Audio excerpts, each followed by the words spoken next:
त्यांच्या उपोषणाची आंदोलनाची दखल घेऊन किंबहुना त्यांची जी मागणी होती की जे महसुली किंबहुना इतर ज्या काही नोंदी निजामकालीन नोंदी ज्या आहेत त्या नोंदी जुन्या नोंदी ज्यांच्याकडे असतील त्यांना कुणबी दाखला दिला पाहिजे अशा प्रकारची मागणी त्यांची होती। त्याप्रमाणे आज कॅबिनेटच्या बैठकीमध्ये एक आम्ही निर्णय घेतला की ज्यांच्याकडे महसुली शैक्षणिक किंवा इतर ज्या नोंदी निजामकालीन नोंदी ज्या असतील त्यांना कुणबी दाखले दिले जातील आणि त्यासाठी जी कार्यपद्धती आहे किंबहुना त्याची पडताळणी आहे हे देखील करण्यासाठी एक निवृत्त न्यायाधीश साहेबांची एक कमिटी देखील आज गठीत केली। त्याच्यामध्ये 5 सदस्यांची कमिटी आहे। निवृत्त न्यायाधीश संदीप शिंदे आणि इतर आपले अधिकारी अशी 5 लोकांची समिती गठीत केलेली आहे आणि एकंदरीत ज्या काही नोंदी पूर्वीच्या महसुली शैक्षणिक इतर नोंदी ज्या निजामकालीन आहेत याची तपासणी करणं पडताळणी करणं आणि त्याचा एक एसओपी तयार करणं यासाठी ही कमिटी काम करेल आणि या कमिटीला पूर्वी जी आपली एक समिती सचिव महसूल यांची समिती मदत करेल आणि ही निवृत्त न्यायाधीशांची समिती जी आहे 1 महिन्यामध्ये सरकारला रिपोर्ट देखील करेल अहवाल सादर करेल आणि जेणेकरून ज्यांच्याकडे नोंदी जुन्या आहेत त्यांना कुणबी दाखले मिळतील त्यांचा फायदा होईल आणि त्यासाठी आपले अधिकारी जे आहेत किंवा ही समिती जी आहे ही संबंधित विभाग म्हणजे हैदराबाद या तिथल्या अधिकाऱ्यांशी देखील संपर्क साधतील। मी देखील त्या मुख्यमंत्र्यांशी देखील वैयक्तिक संपर्क साधेन आणि अशा प्रकारच्या ज्या काही अडचणी आहेत त्रुटी आहेत त्या दूर करण्याचं काम ही निवृत्त न्यायाधीशांची समिती काम करेल। अशा प्रकारचे 2 निर्णय आपण केलेत। आज GR देखील त्याचा काढला जाईल। ज्यांच्याकडे जुन्या नोंदी आहेत निजामकालीन त्यांना कुणबी दाखले देण्याचा GR देखील काढला जाईल आणि ही निवृत्त न्यायाधीशांच्या अध्यक्षतेखाली जी कमिटी आहे ती देखील या ठिकाणी गठीत करण्याचा निर्णय घेतलेला आहे। माझं एवढीच विनंती आहे मनोज जरांगे पाटील यांना की ते मराठा समाजाला आरक्षण मिळावं ही भावना मनामध्ये ठेवून गेले अनेक वर्ष या ठिकाणी त्यांनी आंदोलनं केलेली आहेत। मी देखील त्यांच्याशी वेळोवेळी संपर्क साधलेला आहे आणि आता देखील मी काल परवा देखील त्यांच्याशी बोललो। त्याच्या गेल्या आठवड्यामध्ये देखील बोललो की यामध्ये आपण मार्ग काढूया। सरकार पूर्णपणे सकारात्मक आहे।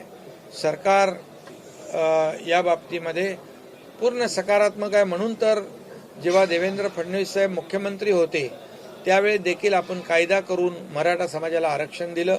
ते हायकोर्टामध्ये 12-13% कायम राखलं गेलं, परंतु दुर्दैवाने सुप्रीम कोर्टामध्ये या ठिकाणी ते आरक्षण रद्द झालं आणि म्हणून त्यावर देखील आपण काम करतोय। आज एवढंच मी आपल्याला सांगेन की जे आरक्षण मराठा समाजाला दिलेलं रद्द झालेलं आहे ते पुन्हा मराठा समाजाला आरक्षण मिळवून देणं ही सरकारची आमची जबाबदारी आहे आणि आम्ही त्यासाठी कटिबद्ध आहोत। आणि मी यापूर्वी देखील भूमिका माझी स्पष्ट केलेली आहे की त्यासाठी जे सुप्रीम कोर्टाने काही त्रुटी त्या ठिकाणी आपल्या निर्णयामध्ये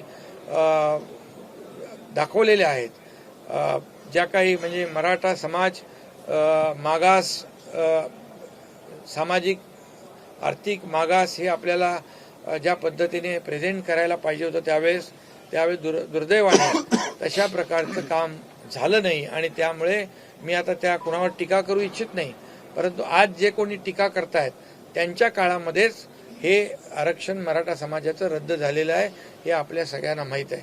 आणि म्हणून मी टीका न करता मराठा समाजाला आरक्षण मिळालं पाहिजे ही भूमिका स्पष्टपणे आमच्या सरकारची आहे. आणि त्यासाठी जी काही प्रक्रिया करायची आहे, कायदेशीर न्यायालयीन लेखीन टास्क फोर्स आपण केला आहे. हरीश साळवे साहेबांसारखे तज्ज्ञ वकील आहेत, अनेक वकील त्या टास्क फोर्समध्ये आहेत. त्याचबरोबर जो डेडिकेटेड आयोग आहे तो देखील यावर काम करतोय. आणखी जे काही करायचं आहे ते पूर्णपणे शासनाच्या माध्यमातून केलं जाईल. त्यासाठी आमच्या बैठका झालेल्या आहेत, चर्चा झालेल्या आहेत.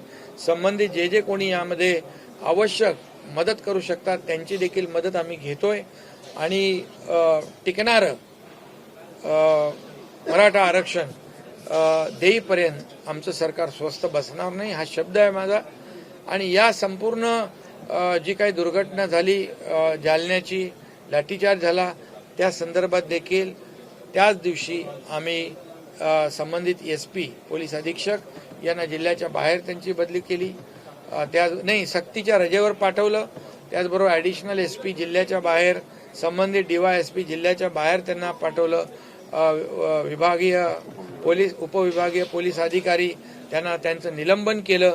आणि पोलीस महासंचालकांच्या माध्यमातून उच्चस्तरीय चौकशी त्या ठिकाणी सुरू आहे. घटनेची झालेली घटना अतिशय दुर्दैवी आहे आणि त्यासाठी आपले लॉ अँड ऑर्डरचे ॲडिशनल DG सक्सेना स्वतः त्या भागामध्ये उपस्थित राहून माहिती घेत आहेत. झालेली घटना अतिशय दुर्दैवी आहे. खरं म्हणजे त्याबद्दल मी खंत व्यक्त केली आहे आणि उपमुख्यमंत्री महोदयांनी देखील त्या घटनेच्या बाबतीत जाहीरपणे क्षमा मागितलेली आहे. त्यामुळे मराठा समाजाच्या भावना, त्यांचा सन्मान, त्यांचा आदर राखणं हे आमचं काम आहे. कारण यामध्ये मी एवढंच सांगेन की मराठा समाजाच्या लाखांचे मोर्चे निघाले, परंतु कुठेही कधी गालबोट लागलं नाही. आता या मराठा समाजाच्या आंदोलनाच्या आडून कोणी राजकारण करू नये. मराठा समाज आपला एक मोठा समाज आहे आणि त्याला आरक्षण देण्यासाठी सर्व जे काही विरोधी पक्ष आहेत, सत्ताधारी मंडळी आहेत, या सगळ्यांनी एकत्र येऊन या मराठा समाजाचं आरक्षण जे रद्द झालेलं आहे ते देण्यासाठी सहकार्य नक्की करावं, एवढीच माझी विनंती आणि आव्हान आहे.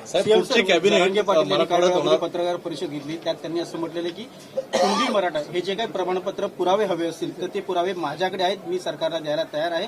सरकारने 1 महिनाभर जास्त वेळ काढू नये, लवकरात लवकर त्यावरती निर्णय घ्यावा. पुरावे पाहिजे आम्ही देतो.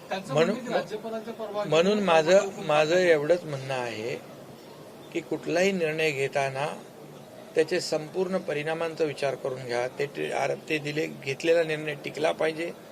आणि म्हणून त्यांच्याकडे जे काही पुरावे असतील त्यांनी पुरावे, आता निवृत्त न्यायाधीशांची कमिटी आपण अपॉइंट केलेली आहे, त्यांच्याकडे निश्चितपणे द्यावेत. आणि आम्हालाही जे काही माहिती जिथून घ्यायची आहे, आपली संपूर्ण अधिकारी त्यातून माहिती घेतील. आणि आम्हाला मनोज जरांगे पाटील यांच्या जीवाची देखील काळजी आहे आणि म्हणून त्यांना आव्हान आहे, विनंती आहे की त्यांनी देखील याचा विचार करावा आणि मराठा समाजाला आरक्षण देण्याबद्दल कुठलंही सरकारच्या मनामध्ये दुसरी भूमिका नाही, हे मी पुन्हा एकदा या ठिकाणी सांगतो, स्पष्टपणे सांगतो की मराठा समाजाला, आता ते फक्त मराठवाड्यातल्या कुणबी समाजाला, मराठवाड्यातल्या लोकांना कुणबी समाजाचं कुणबी दाखला मिळण्यासंदर्भातलं आंदोलन आहे, पण त्याच्यावर देखील आपण निर्णय आज घेतलेत. परंतु मराठा समाजाला जे रद्द झालेलं आरक्षण आहे ते मिळवून देण्यासाठी सरकार कटिबद्ध आहे. सर, पण त्यांची जी मागणी आहे की आदेश आणि त्यांना विनंती माझी आहे की त्यांनी जे सुरू ठेवलेलं आंदोलन मागे घ्यावं आणि सरकारला सहकार्य करावं. शेवटी आम्ही यापुढे देखील या विषयासाठी एकत्र येणार आहोत, भेटणार आहोत. त्यामुळे सरकारची भूमिका अतिशय स्पष्ट आहे की मराठा समाजाला आरक्षण देण्याची. त्यामुळे त्यांचंही मनोज जरांगे पाटील यांचं देखील सहकार्य अपेक्षित आहे आणि म्हणून त्यांनी इतके दिवस जे काही आंदोलन केलेलं आहे त्यांची भूमिका अतिशय प्रामाणिक आहे आणि म्हणून त्यांनी आंदोलन मागे घेऊन सरकारला सहकार्य करावं. सरकार पूर्णपणे त्यांच्या भूमिकेच्या पाठीशी आहे. सर, तुमची कॅबिनेट सर, अधिकाऱ्यांमध्ये ओरडणार. तुमच्या कॅबिनेट अधिकाऱ्यांमध्ये नाराजीमध्ये होणार आहे. सुधीर मुनगंटीवार यांच्या अध्यक्षतेखाली समिती साहेब हिंदीमध्ये आता आज की कैबिनेट बैठक में जालना में जो मनोज जरंगे पाटिल मराठा समाज के कार्यकर्ता उन्होंने आंदोलन शुरू किया है, वो अनशन पे बैठे हैं और उसकी चिंता सरकार को है, इसीलिए उन्होंने आंदोलन पीछे लेकर हॉस्पिटलाइज होना, उपचार लेना, इसके लिए हमारे मंत्री जी वहां गए थे, उन्होंने भी कोशिश की और आज जो उनकी जो मांग थी कि जिनके पास कुनबी प्रमाण पत्र जो जिसमें महसूली शैक्षणिक जिसमें नोंद है और वो निजाम कालीन पुरानी नोंद हो, उसको ये कुनबी प्रमाण पत्र मिलना चाहिए, ऐसी उनकी डिमांड थी।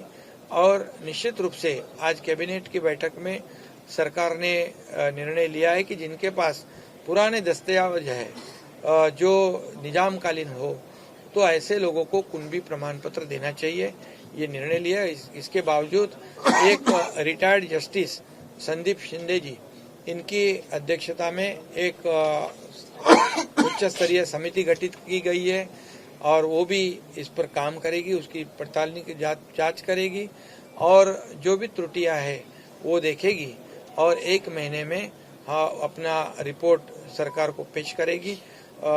हमारे अधिकारी भी ये जो पहले जो कागजात है निजाम के समय के, उस पे काम करेंगे। मैं भी खुद वहाँ के मुख्यमंत्री जी से बात करूंगा ताकि वहाँ के जो लोग हैं जिनके पास पुराने प्रमाण पत्र है, पुराने कुछ दस्तावेज है, उसके मुताबिक उनको कुनबी प्रमाण पत्र देना आसान हो जाएगा। और इसलिए ये जो उन्होंने अनशन किया है उसमें जो दुर्भाग्यपूर्ण घटना घटी है, लाठीचार्ज हुआ है, इसके लिए भी सरकार ने वहाँ के एसपी को छुट्टी पर भेज दिया है, वहाँ के एडिशनल एसपी को वहाँ से निकाल दिया है, विभागीय पुलिस अधिकारी को निलंबित कर दिया है, पुलिस महासंचालक उसकी जांच कर रहे हैं, एडिशनल डीजी लॉ एंड ऑर्डर वहाँ पर खुद वहाँ बैठकर पूरा जायजा ले रहे हैं और जो भी दोषी पाए जाएंगे उसके ऊपर कड़ी कार्रवाई भी करेगी सरकार। और इसलिए अभी मेरी अपील है ये मनोज जरंगे पाटिल जी को कि ये आपका जो अनशन है वो पीछे लेकर सरकार को सहयोग करे और हमें उनकी तबीयत की भी, आरोग्य की भी चिंता है और सरकार पूरी तरह से मराठा समाज को आरक्षण देने के पक्ष में है। जो आरक्षण पहले देवेंद्र फडणवीस जी मुख्यमंत्री थे तभी जो दिया था वो आरक्षण हाईकोर्ट में भी कंफर्म हुआ था। दुर्भाग्यपूर्ण घटना सुप्रीम कोर्ट में जब हुआ तब सुप्रीम कोर्ट ने उसको खारिज किया है। उसे फिर से मराठा रिजर्वेशन देने के लिए सरकार कटिबद्ध है। सरकार पूरी तरह, सरकार की भूमिका साफ है और इसलिए जो भी करना पड़े प्रक्रिया वो सरकार करेगी। कांद्याचं जे आज कॅबिनेट मध्ये आज हाही निर्णय घेतला की कांद्याचं जे अनुदान आहे जवळपास 4,65,000 शेतकऱ्यांना देण्याचं 350 रुपयाप्रमाणे जवळपास 400 कोटी रुपये यांना देण्याचा निर्णय आज सरकारने घेतला आणि एका क्लिकवर सर्व शेतकऱ्यांच्या खात्यामध्ये ते पैसे जमा करण्याचा निर्णय घेतला। शेतकऱ्यांना आता पैसे मिळतील आणि शेतकऱ्यांना देखील आम्ही दिलेला शब्द जो आहे हा पाळलेला आहे, त्यांना दिलासा मिळेल। त्याचबरोबर जे आता काही ठिकाणी पाऊस कमी पडतोय, शेतकरी चिंतित आहेत आणि शेतकरी त्या बाबतीत देखील कॅबिनेटमध्ये चर्चा झाली। शेतकऱ्यांना सरकार वाऱ्यावर सोडणार नाही। शेतकऱ्यांना जे काही आता सध्या संकटात आहे आणि ज्या माध्यमातून त्यांना मदत करता येईल सरकार पूर्णपणे मदत करेल आणि शेतकऱ्यांच्या पाठीशी सरकार उभं राहील। सर मराठवाड्यात होणार आहे समिती गठीत मुख्यमंत्री पुढची कॅबिनेट मीटिंग मुनगंटीवारांची समिती गठीत केली। पुढची कॅबिनेट जी आहे ती संभाजीनगरला मराठवाडा मुक्ती संग्रामचं अमृत महोत्सवी वर्ष आहे आणि ती सुधीर मुनगंटीवार यांच्या अध्यक्षतेखाली एक कमिटी देखील गठीत केलेली आहे की मराठवाडा मुक्ती संग्राम जो आहे हा इतिहास आहे आणि म्हणूनच यावर्षी त्या ठिकाणी कॅबिनेट होईल आणि मराठवाड्यासाठी जे जे मोठे निर्णय चांगले निर्णय मराठवाड्यातल्या जनतेसाठी जे घेता येतील ते सरकार त्या ठिकाणी घेईल. मराठवाड्याला मोठ्या प्रमाणावर दिलासा देण्याचं काम सरकार करेल, कारण मराठवाड्यातल्या लोकांचा मोठा त्याग या ठिकाणी आहे, तो विसरणार नाही आणि त्यांच्याबरोबर सरकार पूर्णपणे पाठीशी खंबीरपणे उभा आहे. त्या बाबतीत आजच्या कॅबिनेटमध्ये सविस्तर चर्चा झालेली आहे. चॅनलवरती गुन्हा दाखल झालेला आहे आणि सायबरसाठी सुद्धा 837 कोटी रुपयाचा प्रकल्प जो आहे राज्य सरकारने निर्णय घेतला. सायबर क्राईममध्ये मोठ्या प्रमाणावर होत असलेली वाढ लक्षात घेऊन त्याच्यामध्ये त्याचं प्रमाण कमी करण्यासाठी जे काही नवीन तंत्रज्ञान आहे ते त्याचा वापर झाला पाहिजे आणि पूर्णपणे आपली जी सिस्टीम आहे ॲडव्हान्स सिस्टीम तयार झाली पाहिजे, जेणेकरून या सायबर क्राईममधून लोकांची होणारी फसवणूक दाखल होणारे गुन्हे त्याचं प्रमाण कमी होईल आणि मोठ्या प्रमाणावर या राज्यातल्या लोकांना नागरिकांना दिलासा मिळेल. कल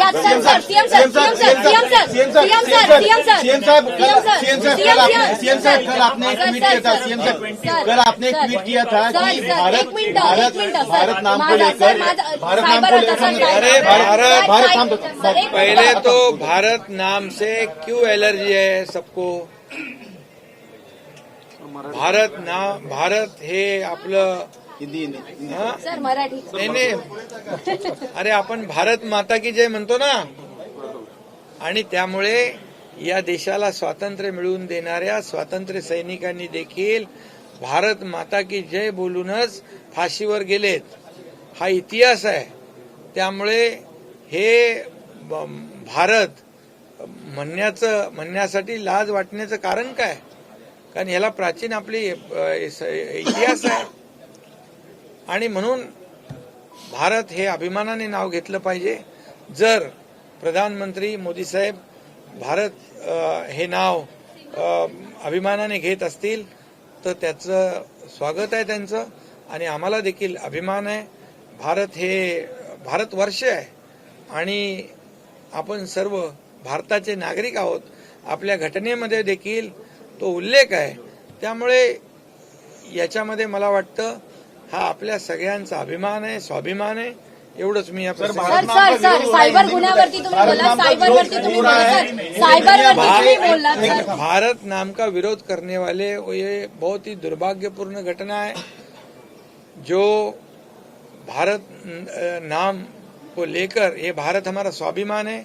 मैं फिर एक बार कहूंगा कि भारत माता की जय बोलते हुए हमारे लाखों स्वतंत्र सेनानी जो है, नागरिक है, इन्होंने आज़ादी प्राप्त की है और आज़ादी हमें मिलने के लिए कई स्वातंत्र्य वीर देशभक्त ये भारत माता की जय कहते हुए फांसी पे गए. ये अभिमान है हमारा, ये स्वाभिमान है. और मोदी साहब ने ये जो निर्णय लिया है उसका हम स्वागत करते हैं. हमें उसका गर्व है. ये जो लोग उसकी राजनीति कर रहे हैं, जो हमारे देश की बदनामी दूसरे देश में जाके करते हैं, ये भी दुर्भाग्य है, क्योंकि हमारे देश का नाम पूरी दुनिया में रोशन करने का काम हमारे प्रधानमंत्री मोदी साहब कर रहे हैं.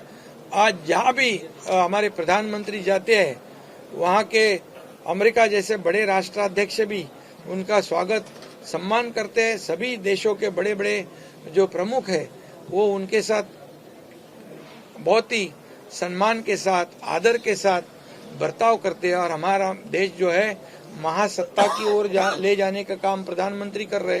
आज चांद्रयान जो 3 जो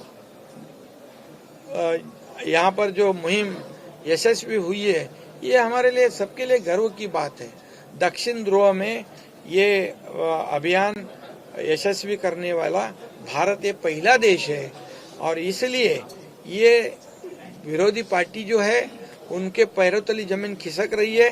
ये बड़े बड़े काम हो रहे हैं, इसको उनको चिंता हो रही है कि मोदी जी के सामने कैसे हम इकट्ठा हो जाए. एक द्वेष पूरी तरह एक द्वेष, एक जलन उनके दिल में मोदी जी के बारे में है. मोदी जी तो देश का विचार कर रहे और ये देश की बदनामी प्रदेश में जाके करते हैं। ये कितने भी इकट्ठे होकर विरोध करे, लोगों ने तय कर लिया है जो भारत को आगे बढ़ाने वाला प्रधानमंत्री है, जो भारत का विकास करने वाला प्रधानमंत्री है, जो भारत को महासत्ता की ओर ले जाने वाले प्रधानमंत्री है, उनको 2024 में अब तक के सब रिकॉर्ड टूटेंगे और 2024 में फिर से मोदी जी प्रधानमंत्री बनेंगे। ये देश के दुनिया ने देश की जनता ने तय कर लिया है। सर एबीपी माझा, उघडा डोळे बघा नीट.